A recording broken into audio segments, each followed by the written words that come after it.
Que as pessoas sonham em serem milionárias. Parece óbvio, né? Aliás, que ridículo isso, né? Uma pergunta meio ridícula, é óbvio, né? As pessoas, por que será que elas sonham? Bom, se você pesquisar na internet, você vai encontrar uma série de motivos para você ficar milionário ou rico. Mas tudo se resume a duas coisas. Primeiro é status. Tá? Status e ego é um jogo de soma zero. Você vai atrair pessoas que vão querer ganhar para si em prol de perdas para você. Essa aqui é a primeira coisa. Segunda coisa é a liberdade. Eu tenho basicamente três tipos de liberdade. Você tem a liberdade financeira, que é, por exemplo, levar a sua namorada em um restaurante caro sem culpa. Você tem a liberdade geográfica, que é você poder almoçar como sushi, sei lá, alguma coisa assim, onde você quiser. Liberdade para dizer não, né? Isso aqui é uma das mais raras que existem, porque é muito mais difícil você falar não do que otorrinolaringologista. Gostou dessa, Kaique? O ponto é, não tem problema você sonhar em ficar milionário. Não tem problema você cortar custo hoje para ter mais no futuro. Não tem problema você estudar e investir pensando no longo prazo. O grande problema é que muitas pessoas acreditam que existe uma forma mágica que vai resolver todos os seus problemas em um piscar de olhos. E o pior, os estudos mostram que quem acredita nesses atalhos é mais burro, ok? E existem diversos estudos que provam que os cérebros de pessoas menos inteligentes são recompensados por perseguir atalhos de curto prazo. Por exemplo, o teste do marshmallow. Uma criança ela era levada por um psicólogo para uma salinha e ela era sentada numa cadeira diante de uma mesa, parecido com aqui, por exemplo. E aí, em cima da mesa era colocado um marshmallow. Vou colocar o marshmallow aqui. Depois, ele dizia para a criança que iria sair da sala, ia deixá-la sozinha com o doce. E se ela não comesse o doce, ela ganharia mais um quando o psicólogo voltasse. Se comesse, não teria o segundo doce. Qual foi o resultado? Aquelas que agiram com autocontrole durante o teste tiveram maior autoestima no futuro, melhor desempenho na escola, no trabalho e ganharam mais dinheiro durante a vida. Então vale ressaltar que não é porque você tem 30 anos e você não alcançou o seu primeiro milhão que você está fadado ao fracasso. Tem um cara chamado Thomas Corley que fez muitos conteúdos interessantes sobre hábitos milionários, né, o primeiro milhão, etc. E ele calculou a média mundial de idade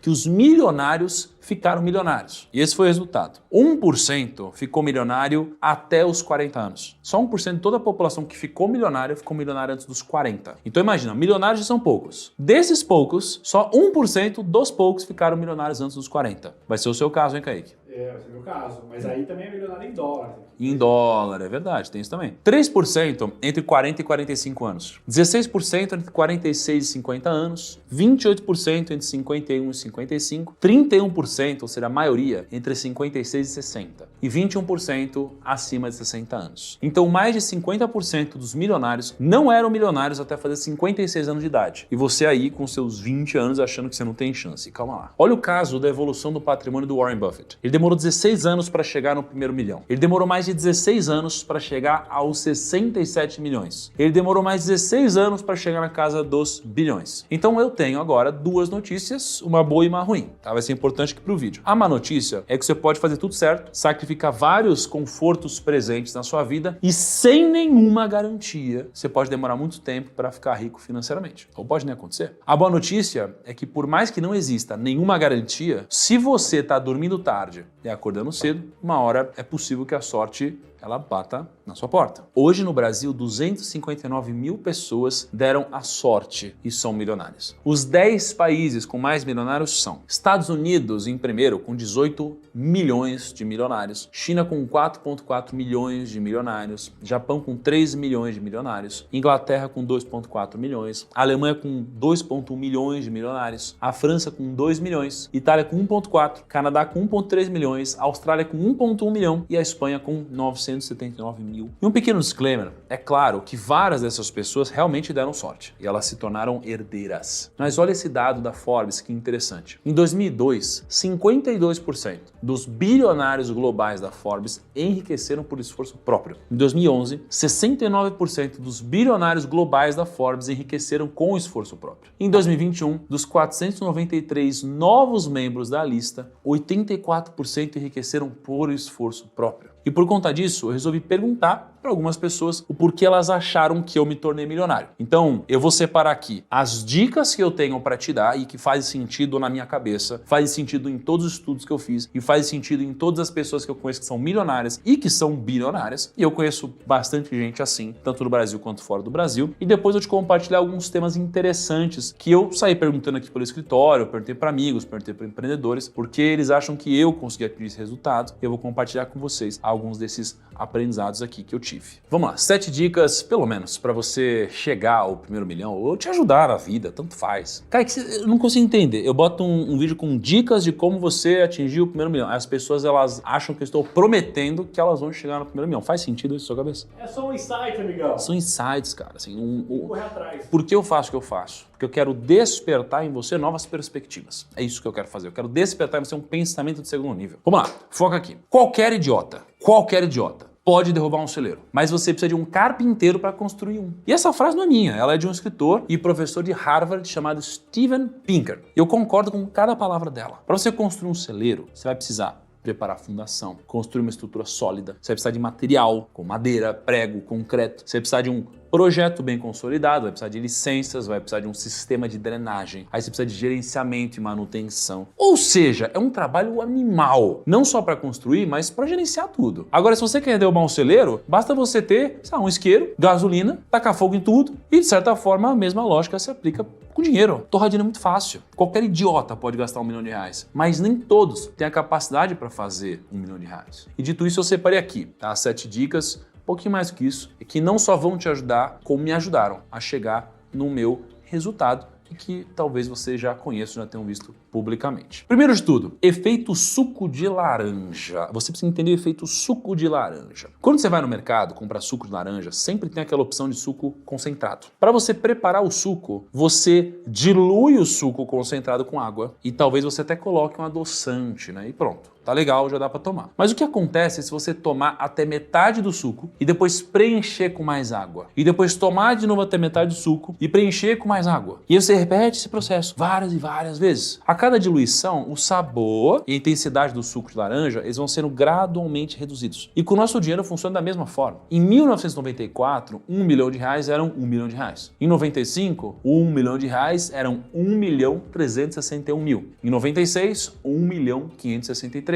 Em 97, 1.658. Em 2000, 1.900.000. Em 2005, 2.800.000. 2010, 3.600. 2015, 5 milhões. Em 2020, 6.234.000. Para ter o mesmo poder de compra de 1 milhão em 94, você teria que ter hoje mais ou menos 7.757.000. Nossa! Loucura, né? Muito dinheiro. Por isso que no passado é, nossa, eu sou milionário. Hoje, milionário, bicho.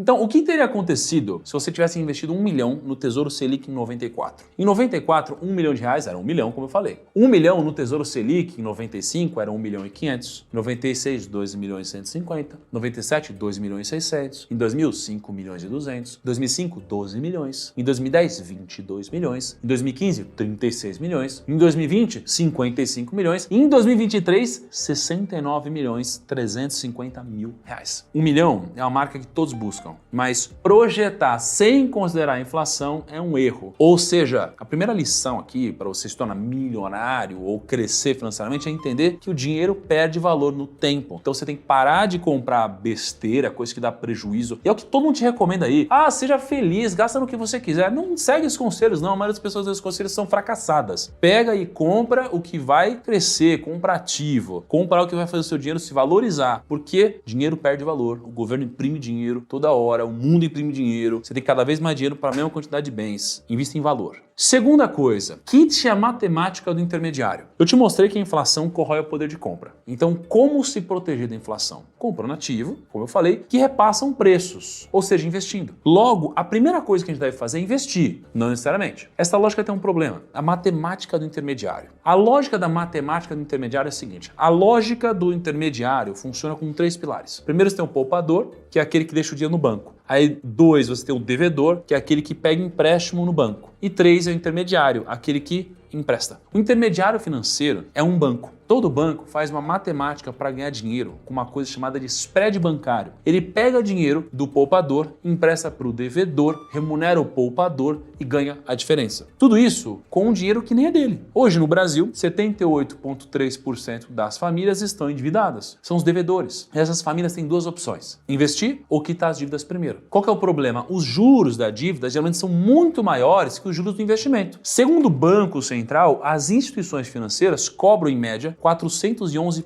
0,5% de juros ao ano no crédito rotativo. Dá 14,5% ao mês. Então vamos supor que uma família endividada junta R$1.000 e tem duas opções. Primeiro, investir em títulos públicos, pagando 1% ao mês. Segundo, quitar as dívidas e acabar com a matemática do intermediário. No primeiro mês, supondo um investimento de 1% ao mês, R$1.000 virariam R$1.010. Se você estivesse devendo aqui, você teria esses R$1.000 virando R$1.145. Em 12 meses, investindo, seus R$1.000 virariam R$1.126, devendo virariam R$5.000. Em 36 meses, em 3 anos, seus R$1.000 investidos virariam R$1.430,77, numa dívida virariam R$130.000. Em 60 meses, os seus R$1.000 investindo teriam virado R$1.816 e na dívida você teria tido esses R$1.000 se tornando um passivo de R$3.375.430. Ou seja, os juros que você vai conseguir investindo raramente vão superar os juros das suas dívidas. Então acabe com a matemática do intermediário. O terceiro ponto é que você deve romper o tripé padrão da vida. Existe um tripé na lógica da vida que eu acredito muito, né? Você tem o dinheiro, o tempo e a saúde. Quando a gente é novo, a gente tem saúde e tempo, mas a gente não tem dinheiro. Quando a gente está no meio da vida, a gente tem dinheiro e saúde, mas a gente não tem tempo. E no final, a gente tem tempo e dinheiro, mas não tem saúde. A sua luta, ela deve ser para quebrar esse ciclo. Mas se ele se aplica à maioria das pessoas que você vai conhecer ao longo da vida e que você já conheceu, o que você faz? Você inverte a ordem. Quando você for novo, você vai trabalhar mais que todo mundo. Não é a hora da farra igual todo mundo te diz. Ah, não, agora tem que curtir, tem que ir beber todas, tem que pegar geral.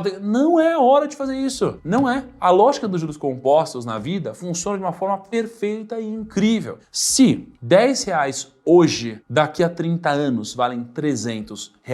Logo, 10 horas trabalhadas hoje, daqui a 30 anos, valem 300 horas trabalhadas. Essa pequena vantagem de ter começado antes e não ter seguido os conselhos mundanos do tipo deixa a vida te levar ou aproveita e curta, vai te render os melhores frutos, pode acreditar em mim. Quarto ponto, inverta a ordem. Um estudo da Universidade de Colômbia examinou os hábitos alimentares de quase 1.200 adultos em 8 países diferentes e mostrou que a maioria dos adultos come aproximadamente 92% da comida que é colocada nos seus pratos. Ou seja, o ser humano não foi feito para economizar, a gente foi feito para gastar. No momento que cai o salário na conta, a maioria das pessoas vai gastar o máximo que der. O que eu proponho é que você inverta essa ordem. Ao invés de deixar para investir o que sobra depois de gastar, você deve gastar o que sobra depois de investir. É uma coisa muito simples, mas muda completamente o seu jogo. Quinto, tenha um bom retorno sobre a sorte que você recebe. Todo mundo que ficou rico por resultado de uma dessas coisas. Mérito próprio ou sorte, tá? Muitos consideram como Deus, muitas vezes. Eu não acredito nessa lógica de que Deus te enriquece. Deus, ele te dá todas as oportunidades. Aí você pode abraçá-las. Acontece que a história, ela é sempre contada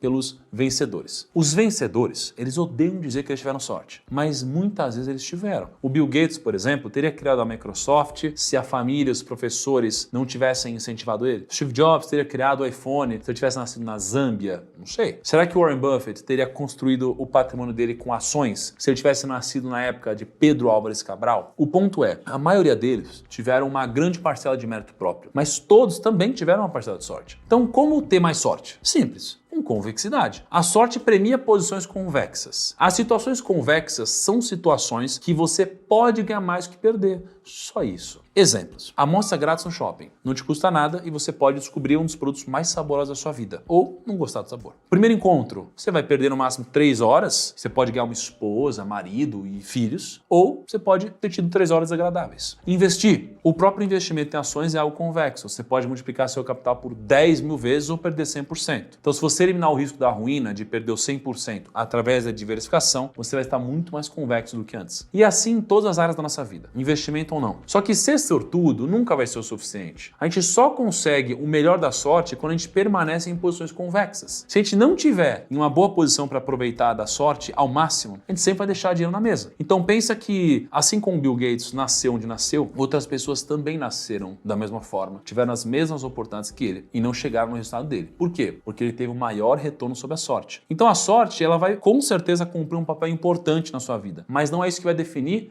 para onde você vai. É claro que aqui é um pouco complexo, mas saiba que se a sorte definisse tudo, não teria gente nascendo com as mesmas condições e atingindo mais sucesso do que outras. Então uma parte é mérito seu. Sexto, use o custo do dinheiro no tempo ao seu favor. Vamos supor que todo mês tem um gasto fixo de R$3.000, tá? Você. E aí você pode fazer esse gasto basicamente de duas formas, à vista ou parcelado. A lógica é que se você parcelar esse gasto no cartão de crédito e sem juros, você só precisaria pagar os R$3.000 no final do mês. E se você aplicar esse dinheiro a 1% ao mês, no final do mês você teria R$3.030. Você paga os R$3.000 e sobra 30. Ou seja, o seu saldo fica positivo. Vamos supor que todo mês você tem esse gasto de R$3.000. Todo mês você investe os 3.000 a 1% ao mês e sobram R$30 na sua conta. Todo mês você vai investir esses R$30 novamente a 1% ao mês. Em um ano são R$380,48. Em 5 anos, 2.450. Em 15 anos, 14.000. 30 anos, 104.000. Em 50 anos, 1.171.750,19. Você fez 1 milhão simplesmente empurrando mais para frente o pagamento. Agora, outra